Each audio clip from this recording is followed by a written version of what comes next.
जय श्री राम जय हनुमान। मनोजवं मारुततुल्यवेगं जितेन्द्रियं बुद्धिमतं वरिष्ठं वातधमजं वानरयुतमुखं श्रीरामदूतं शरणं प्रपद्ये। জয় বজরংবলী। বন্ধুরা, আমার ইউটিউব চ্যানেল শ্রী অ্যাস্ট্রো পয়েন্টে আপনাদের সকলকে স্বাগত জানাই। আজ হনুমান জয়ন্তী, তাই প্রথমেই হনুমানজিকে স্মরণ করে হনুমানজি শ্রীচরণে অসংখ্য প্রণাম জানিয়ে ওনার প্রণাম মন্ত্র দিয়ে আজ আমি আমার এই এপিসোড শুরু করছি। আজ হনুমান জয়ন্তীর দিন। আপনাদের সকলের ওপর আমার প্রভু শ্রী রামচন্দ্র এবং হনুমানজির যেন অশেষ কৃপা যেন অধিকারী আপনারা যেন হন। আমার রাশিলগ্ন রেমেডি সিরিজের আজ আলোচনা হবে ধনুরাশি নিয়ে।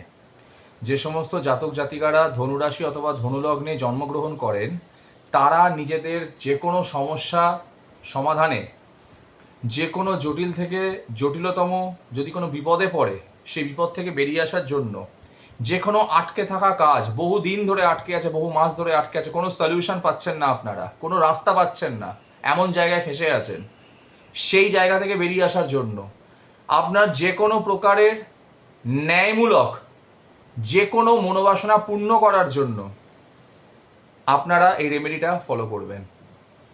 এটা কিন্তু শুধুমাত্র ধনুরাশি অথবা ধনুলগ্নের জাতক জাতিকাদের জন্য। তাই ভিডিওটা স্কিপ না করে একদম লাস্ট অবধি দেখবেন, কারণ স্কিপ করে গেলে কিন্তু কোনো পয়েন্ট মিস করলে রেমেডি কিন্তু আপনারা সাকসেস হবেন না রেমেডি ফলো করে। ঠিক আছে? তো এই রেমেডির স্টার্ট করবার আগে যে সামগ্রীগুলো আমাদের দরকার লাগে সেগুলো একটু নোট ডাউন করে নেওয়া যাক। প্রথমেই লাগবে একটা রুমাল সাইজের হলুদ রঙের কাপড়। হলুদ রঙের কাপড় লাগবে রুমাল সাইজের। একটা ছোট্ট অরিজিনাল, বড় না, ছোট সাইজের একটা অরিজিনাল শ্বেতচন্দনের কাঠ লাগবে। দেখুন, দশকর্মার দোকানেতে বলে শ্বেতচন্দন, এটা চন্দনের কাঠ আছে বা কিছু, কিন্তু অ্যাকচুয়ালি কিন্তু ডুপ্লিকেট থাকে। একটু যদি খোঁজ করেন দেখবেন কিছু মন্দিরেতে বিশেষ, ঠিক আছে, মন্দিরে গেলে পরে সেখানে কিন্তু স্টল আছে, সেখান থেকে কিন্তু অরিজিনালটা আপনি পেতে পারেন, অথবা অনলাইন থেকেও যদি আপনি চেষ্টা করেন আপনি পাবেন। দেখুন, চেষ্টা করলে এভরিথিং ইজ পসিবল, আমি মনে করি। ঠিক আছে? তো চেষ্টা করবেন। অরিজিনাল ছোট একটা চন্দনের কাঠের টুকরো লাগবে। 5টা ফ্রেশ আপনার পান পাতা লাগবে, কোনো দাগি, কোনো ছেঁড়া ফাটা যেন না থাকে, একদম ফ্রেশ। ঠিক আছে?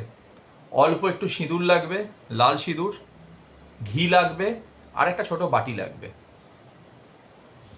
এছাড়া আর কিচ্ছু লাগবে না। এই ক্রিয়াটি আপনাকে করতে হবে বৃহস্পতিবার দিন, কারণ ধনুরাশি অথবা ধনুলগ্নের অধিপতি হচ্ছেন আমার দেবগুরু বৃহস্পতি। দেবগুরু বৃহস্পতির দুটি রাশি, একটি ধনুরাশি, দুই হচ্ছে মীন রাশি। তার মধ্যে ধনুরাশি কিন্তু অতি প্রিয় রাশি দেবগুরু বৃহস্পতির। আগের দিনে এই কথাটা বলেছিলাম যখন বুধদেবের কন্যা রাশি নিয়ে আলোচনা হচ্ছিল, তখন বলেছিলাম যে বুধদেবের সব থেকে প্রিয় রাশি হচ্ছে কন্যা রাশি। সেরকমই দেবগুরু বৃহস্পতিরও কিন্তু দুটি ফ্ল্যাট, দুটি ঘর, ঠিক আছে, ধনু এবং মীন। সব থেকে তার কাছে প্রিয় হচ্ছে ধনুরাশি। ঠিক আছে? তো বৃহস্পতিবার থেকে আপনাদের এই ক্রিয়াটা শুরু করতে হবে। প্রথমে স্নানাদি কমপ্লিট করার পর ঠাকুরের আসনে বসবেন, বসে নিজেকে গঙ্গার জল ছিটিয়ে শুদ্ধ করে নেবেন। আর যে জিনিসগুলো কিনে এনেছেন সেগুলোকে গঙ্গা জল ছিটিয়ে শুদ্ধ করে নেবেন। করে নেওয়ার পর ঘরে নারায়ণের ফটো লাগবে। নারায়ণের ফটো যদি না থাকে তাহলে একটু ব্যবস্থা করে নেবেন তার আগেই। নারায়ণের ফটো লাগবে। নারায়ণের ফটোর সামনে আপনাকে প্রথমে কি করতে হবে, বাটির মধ্যে ওই সিঁদুর আর ঘিটা একটু মিশিয়ে নেবেন, গুলে নেবেন, একটা মিশ্রণ তৈরি হয়ে যাবে। সেই মিশ্রণটি আপনার অনামিকা আঙুলের সাহায্যে পান পাতার যেটা চকচকে দিক, ওই পান পাতার 5টি পান পাতার ওপরে আপনাকে একটা মন্ত্র লিখতে হবে, 1 অক্ষরের একটা মন্ত্র, শ্রীং শ্রীং, এই মন্ত্রটা লিখতে হবে। এই মন্ত্রটা আমি ডেসক্রিপশন লিঙ্কেও আমি দিয়ে দেবো। শুধু এটা লিখতে হবে 5টি পান পাতায় 5টি পান পাতায় লিখে দেবেন, একবার একবার একবার একবার করে, শ্রীং। এবার আপনি যদি আঙুল দিয়ে লিখতে সমস্যা হয় আপনার, আপনি তার জন্য দেশলাই কাঠির সাহায্য নিতে পারেন। আপনি ইয়ারবাডস যেগুলো হয়, কাঠির মুখে তুলো গুঁজে দিয়ে আপনি সেই তুলোর সাহায্যে আপনি লিখতে পারেন, কিন্তু অতি উত্তম রেজাল্ট পাওয়া যায় যদি আপনি আপনার রিং ফিঙ্গারের ব্যবহারের মাধ্যমে আপনি শ্রীং শব্দটি আপনি লেখেন 5টি পান পাতার ওপর। লেখার পর নারায়ণের সামনে হলুদ কাপড়টি পাতুন, পেতে তার মধ্যে আপনি 5টি পান পাতা রেখে দিন। চন্দনের টুকরোটা রেখে দিন, রেখে একটা পুঁটলি বেঁধে ফেলুন, আর কিছু করতে লাগবে না। এরপর যথারীতি ঠাকুরের সামনে, নারায়ণের সামনে ঘিয়ের প্রদীপ জ্বালান, ধূপ জ্বালান, পুঁটলিটাতে প্রদীপ দেখান, ধূপ দেখান, নারায়ণকে প্রদীপ দেখান, ধূপ দেখান, এবং যে মনোবাসনা নিয়ে আপনি ক্রিয়াটা শুরু করলেন, আপনি সেই মনোবাসনাটা অবশ্যই আপনি জানান, বারংবার জানান। সেই বৃহস্পতিবার থেকে শুরু করে পরপর 36 দিন, 36 ডেজ, পরপর 36 দিন আপনাকে কিন্তু শুধু ধূপ জ্বালাতে হবে, প্রদীপ জ্বালাতে হবে, আর মনোবাসনা জানাতে হবে। ঠাকুরের সামনে থেকে পুঁটলিটা কিন্তু তোলা যাবে না।